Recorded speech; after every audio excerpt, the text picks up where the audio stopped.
আমরা আজকে কত অধ্যায়ের পড়াটা শিখব? পঞ্চম অধ্যায়ের নাম কি? কর্ম সন্ন্যাসী যোগ। হ্যাঁ, এখান থেকে আমরা কত নম্বর শ্লোক শিখব? 25 নম্বর শ্লোক কে বলেছেন? শ্রী ভগবান। আমরা শব্দগুলো জেনে নিই। লভন্তে ব্রহ্ম নির্বাণম ঋষয়ক্ষীণ কলমষা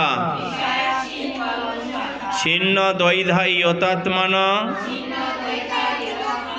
সর্বভূত হিতে রতা।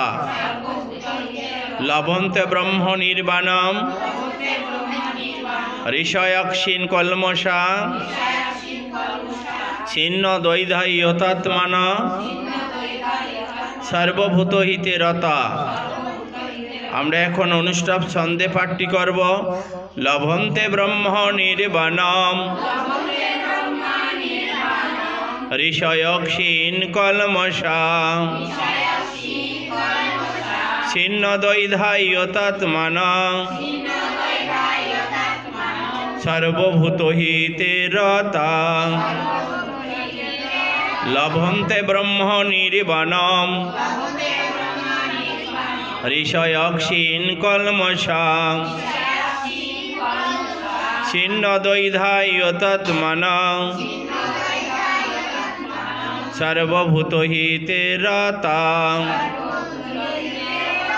শ্রী ভগবান বললেন, যারা নিষ্পাপ, সংশয় শূন্য, সংযত চিত্ত এবং সমস্ত জীবের কল্যাণে রত, সেই রূপ ঋষিগণ ব্রহ্ম নির্বাণ লাভ করেন।